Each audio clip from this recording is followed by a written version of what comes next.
Poderia comentar ainda no segundo reinado sobre a questão religiosa? No segundo reinado, nós temos o que a gente pode dizer assim da monarquia no Brasil, né? Só para contextualizar o que eu vou falar aqui do segundo reinado.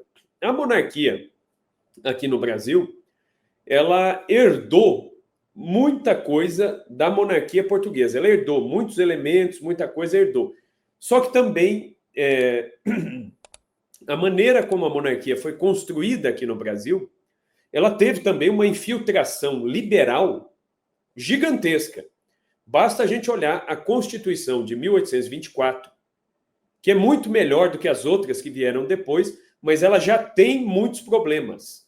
Ela tem muitos problemas porque ela é uma Constituição que se espelhou muito na Constituição dos Estados Unidos, que é uma Constituição de base protestante, liberal, anticlerical, né? E como a própria Revolução Francesa era. Então, Dom Pedro I bebeu muito disso e colocou isso muito na lei do Brasil. Depois, no segundo reinado, né, Dom Pedro II, indubitavelmente, aqui justiça seja feita, né? Depois de Dom Pedro II, o Brasil não teve mais governantes com uma cultura como a dele. Então, era um governante único. Dom Pedro, ele lia em 23 idiomas, dominava bem 15 idiomas.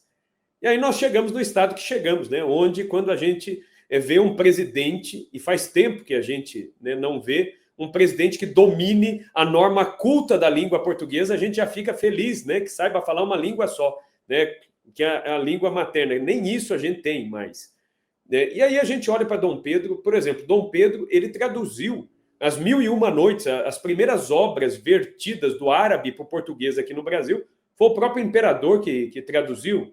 Dom Pedro era amigo da ciência, enfim, era um homem muito culto, lia muito, recebeu uma formação católica, mas aí entra um porém. Junto com a formação católica, ele também bebeu muito dessas fontes liberais. Dom Pedro, por exemplo, aqui no Brasil, ele era visto indo à missa, acompanhando procissões. No dia de Corpus Christi, o imperador estava segurando as hastes do pálio do Santíssimo Sacramento. Mas quando ele estava na Europa, ele se comportava como um iluminista, um rei ilustrado, liberal e tudo mais. Então tinha essa duplicidade de comportamento em Dom Pedro II. E Dom Pedro, ele parecia querer transitar sempre com um pé lá e outro cá. Então, por exemplo, Dom Pedro II, ele proibiu os noviciados de congregações religiosas. Para quê? Para satisfazer os gabinetes maçônicos. Os franciscanos aqui no Brasil estavam chegando numa situação tão crítica que os franciscanos foram morrendo, não podia abrir noviciado aqui, era muito caro mandar um noviço para a Europa e depois trazê-lo de volta. Então, teve um dos superiores dos franciscanos, que vivia na igreja de Santo Antônio, no Largo da Carioca, no Rio de Janeiro, que ele pediu audiência ao imperador e ele foi recebido, e era um dia que Dom Pedro estava com boa parte do gabinete maçom dele, e aí Dom Pedro quis fazer graça, né, para agradar os políticos dele, né? E Dom Pedro era muito educado, né, e tudo mais, e recebeu esse frade. E o frade disse: Sua Majestade, o que eu tenho para dizer é muito simples, muito curto, muito direto. E é o seguinte: eu vim pedir a Vossa Majestade a permissão para reabrir o noviciado. Nós somos em poucos e a ordem vai se extinguir no Brasil se Sua Majestade não autorizar. Lembra você a promoção imperdível nessa coleção de História da Igreja que a editora Caravelas acaba de lançar. Só vai até dia 24 de abril, aproveite. Clique no link que está na descrição, no QR Code que aparece na tela. E aí, Dom Pedro fez um gracejo, ele foi fazer uma piada com esse frade. Ele falou assim: Nossa, Frei, mas o senhor vem até mim para me pedir para abrir um noviciado? Por acaso o senhor não sabe que essa coisa de vida religiosa está fora de moda lá na Europa? E aí o frade respondeu: Sim, Sua Majestade, estou sabendo. que a vida religiosa está tão fora de moda quanto as cabeças coroadas que estão rolando na Europa depois da revolução que o senhor tanto aprecia. O que Dom Pedro fez? Autorizou a abertura do noviciado. Dom Pedro deu o placet, né, e autorizou que abrisse o noviciado, e aí os franciscanos começaram a renascer aqui dentro do Brasil. Mas Dom Pedro ele tinha essa visão tanto quanto hostil. Quando a monarquia caiu aqui no Brasil, ainda vigia o padroado e o beneplácito, né, o regime de padroado e beneplácito, onde a Santa Sé concedeu ao Brasil, mas a Santa Sé concedeu ao Brasil em virtude do fato de que o primeiro monarca do Brasil era filho do rei de Portugal. E era um português também. Então, o que o Papa deduziu na época? O Papa Leão XII, na época da independência do Brasil. O Papa Leão XII ele falou, bom, se o Brasil nasceu de Portugal, eu vou conceder ao Brasil os mesmos privilégios que a Santa Sé deu a Portugal. E deu esse privilégio de o imperador nomear bispos e autorizar a publicação de obras, de encíclicas, etc. e tal. Só que isso foi um pouco um tiro no pé, no contexto de influência liberal e maçônica que se tinha no segundo reinado. E aí o que vai acontecer? Por exemplo, Dom Pedro II, ele não autorizava a criação de novas dioceses. Quando a monarquia caiu, o Brasil inteiro tinha 12 dioceses, 12 bispos. Olha a extensão do Brasil, e tinha 12 bispos apenas. Então, a ação da igreja ela foi muito prejudicada no primeiro e no segundo reinado, mas mais no segundo reinado, que durou mais tempo. E aí, o que vai acontecer? Na década de 1870, o Papa Pio IX, que inclusive o Papa Pio IX é um caso interessantíssimo, né, de pontífice, porque quando ele foi eleito Papa, o Colégio Cardinalício elegeu Pio IX, porque Pio IX era considerado simpático às ideias liberais. Então todo mundo acabou votando em Pio IX, e Pio IX, né, aí que nós vemos que é o Espírito Santo que governa a igreja mesmo, porque a conversão de Pio IX veio no pontificado. E aí ele foi reorientando o pontificado dele e se tornou um dos pontificados mais combativos em relação aos erros do mundo moderno. E, inclusive, Pio IX ele tinha também um humor muito ácido, assim, né? O Pio IX, uma vez até um dos cardeais disseram: Santidade, o senhor pede a nossa opinião para fazer o contrário. E o Pio IX ele respondeu para os cardeais, ele falou, porque eu tenho um colégio cardinalício tão ruim que se eu quiser saber o que fazer, basta que eu pergunte aos senhores e faça o contrário. Aí eu sei que estou indo por um bom caminho. Então, o Pio IX ele tinha essa acidez assim, né, na hora de responder às vezes, mas não deixa de ser engraçado assim, o jeito com que ele tratava as coisas. E ele vai publicar o Sílabus. O Sílabus foi um dos documentos papais modernos mais completos. Pio IX ele fez um raio-x de todos os erros daquele tempo e do nosso tempo também. Ele pegou todas as ideologias filosóficas, políticas, econômicas, ideologias teológicas também, que estavam começando a entrar nos seminários, e ele faz uma condenação sistemática de tudo isso. E manda a encíclica para o Brasil. Por conta do beneplácito, Dom Pedro é quem deveria ler, traduzir e autorizar, né? Ou mandar traduzir e autorizar a publicação. A carta de Pio IX, o Sílabus, nunca foi publicado. Ele não chegou aos bispos brasileiros. Mas acontece que numa visita ad limina, aquela visita que os bispos têm que fazer ao Papa, de tempos em tempos, Pio IX perguntou da repercussão do documento no Brasil e os bispos não sabiam nem do teor do documento. Imediatamente, Pio IX manda chamar o embaixador do Brasil e pede contas disso. Né? Inclusive, Pio IX vai mandar uma carta muito dura, chamando a atenção frontalmente do imperador. Isso rendeu até umas charges de jornal naquela época, tinha umas revistas no Brasil Império aqui, que o pessoal já fazia umas charges muito interessantes. Aí, se vocês procurarem essa charge de Pio IX com o Papa, vocês acham. De Pio IX com o imperador, vocês acham. É uma charge de Pio IX como professor escrevendo lições de catecismo na lousa e Dom Pedro sentado com a sua coroa meio tombada, né, como se fosse um aluninho estendendo a mão com o Papa batendo com a palmatória, né, no imperador. Quer dizer, né, não fez a lição direito. E Dom Pedro, querendo fazer aquela negociação, aquela coisa de acomodar tudo, sem ofender as lideranças maçônicas aqui do seu gabinete, etc. e tal, Dom Pedro tentou fazer isso, né? Aí, ó, essa charge está aí, ó, né, o Papa com a palmatória e Dom Pedro, né, estendendo a mão aí para, né, o Papa, né? Tá aí.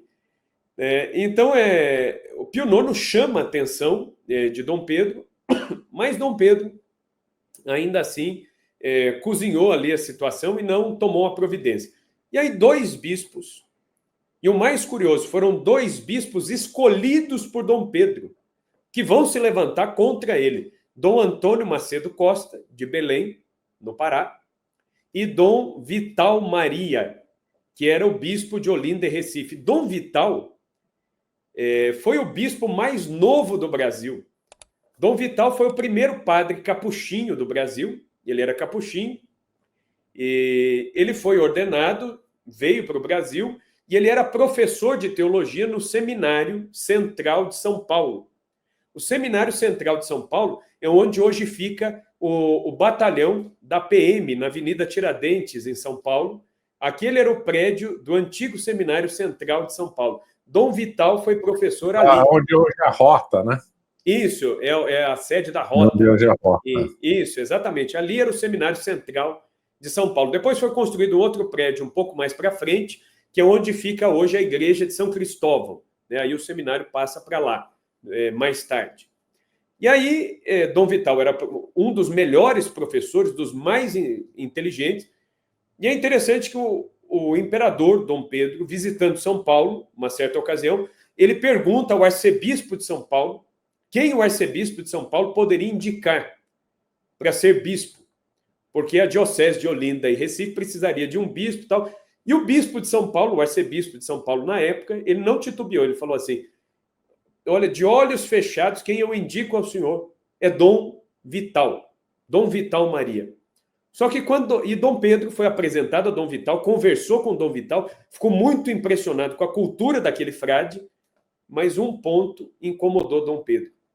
Aquele fradezinho tinha, né, magrinho, de baixa estatura, tinha apenas 27 anos de idade. E aí Dom Pedro falou, é muito novo, né, para ser escolhido como bispo. Mas, como o arcebispo de São Paulo garantiu, Dom Pedro comprou a ideia e mandou a indicação para Roma. E aí Roma, o próprio Pio IX, na época, disse, ele é muito novo, é melhor escolher outro, e depois, num segundo momento, pensem nele. Mas Dom Pedro foi convencido pelo arcebispo de São Paulo e disse, não, eu quero Dom Vital. E Pio IX confirmou. Dom Vital foi consagrado bispo, mas a gente vê que era um bispo sem compromissos com o poder secular. O desejo dele era o quê? Obedecer à igreja, obedecer a Deus. E assim foi. Dom Vital e Dom Macedo Costa chegam ao Brasil e fizeram o quê?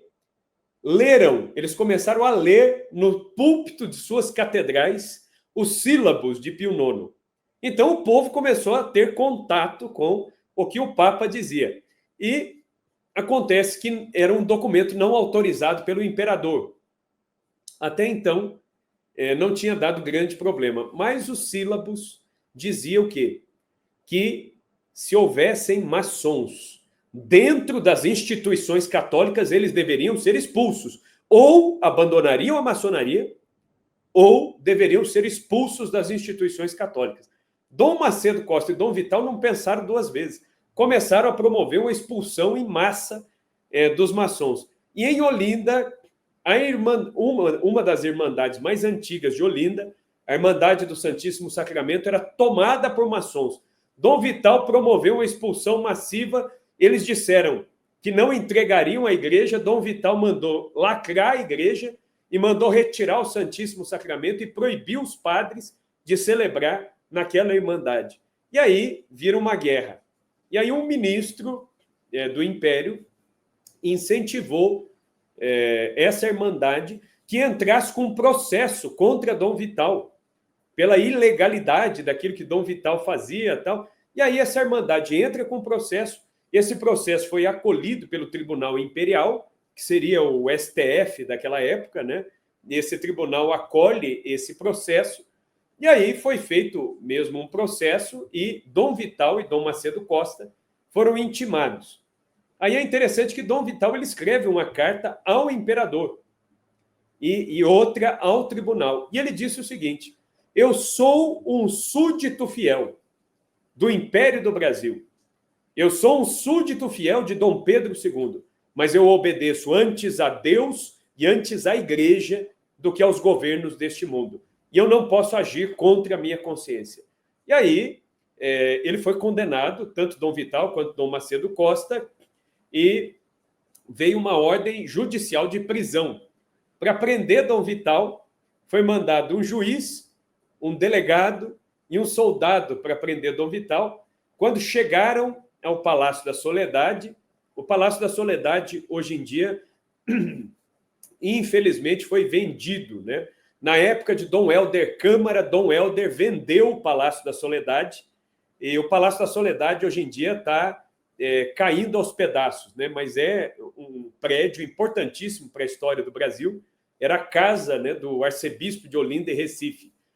E quando chegaram para prender Dom Vital, o que Dom Vital fez? Ele se paramentou como bispo, né, vestiu a batina violácea, colocou, né, a sua sobrepeliza, a sua estola, capa magna, mitra e báculo, e quando bateram à porta do palácio, ele respondeu como Jesus respondeu quando vieram para prendê-lo no Horto das Oliveiras.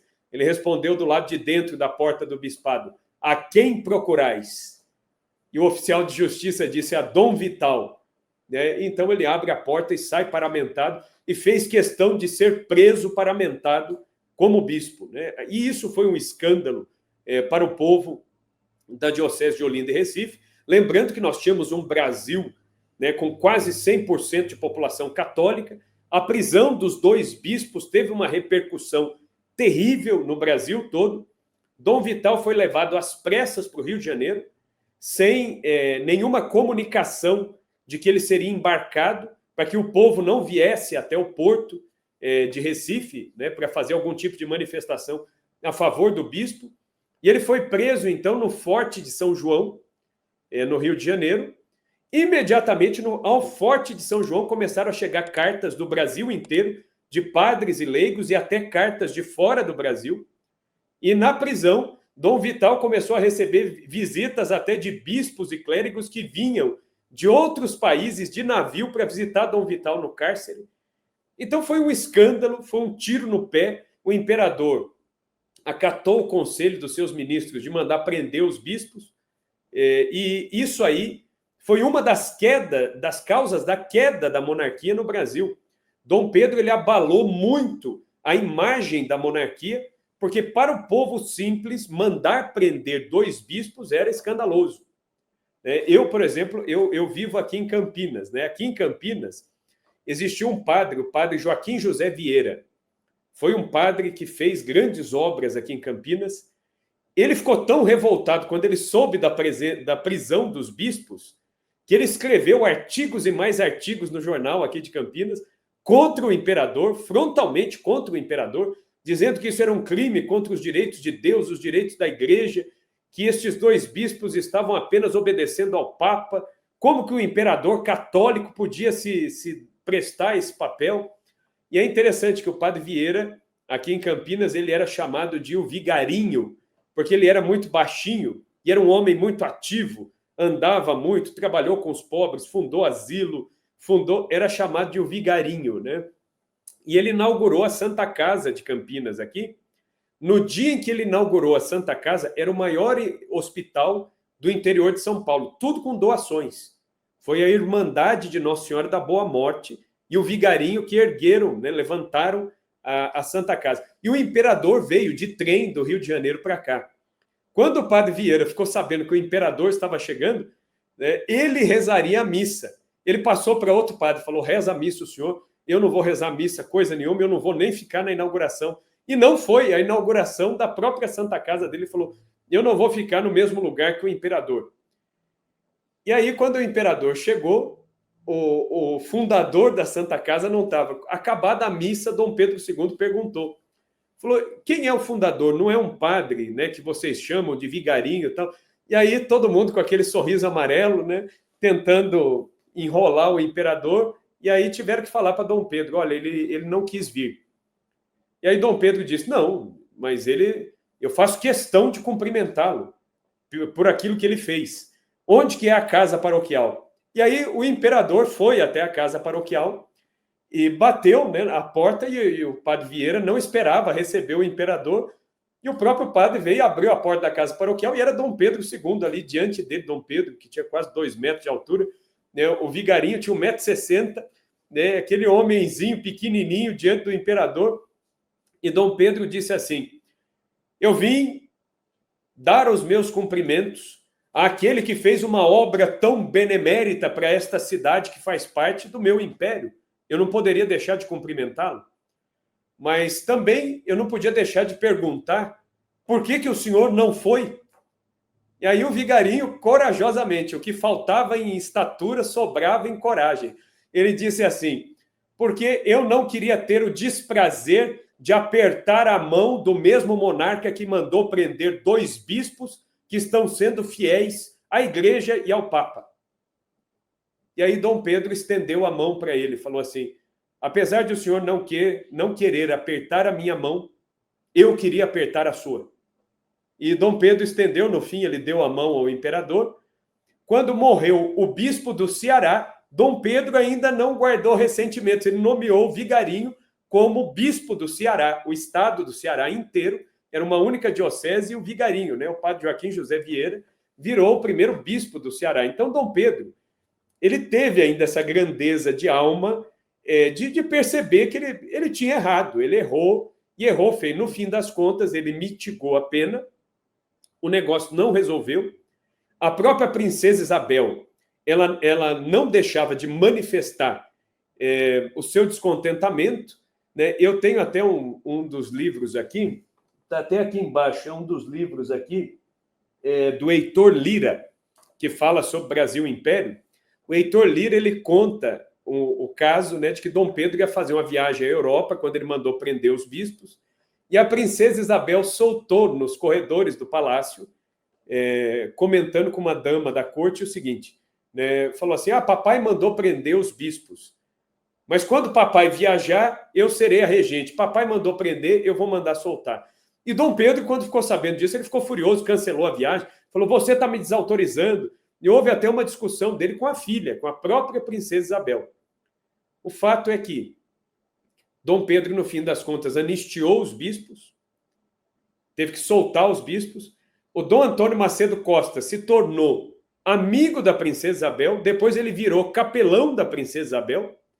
Quando a princesa Isabel aboliu a escravidão, Leão XIII mandou a Rosa de Ouro para a princesa Isabel. Quem foi o portador da Rosa de Ouro foi Dom Antônio Macedo Costa ainda. Leão XIII fez questão. E quem leu o elogio à princesa na ocasião da entrega da Rosa de Ouro foi Dom Antônio Macedo Costa. Dom Vital foi para a França, né? Foi para a França, antes de ir para a França, passou pelo Vaticano. Ao chegar no Vaticano, o Pio IX chamava o Dom Vital com o nome da diocese. Ele chamava Dom Vital de Mio Caro Olinda, né? Então ele chamava Dom Vital de Olinda por conta da diocese de Olinda, né?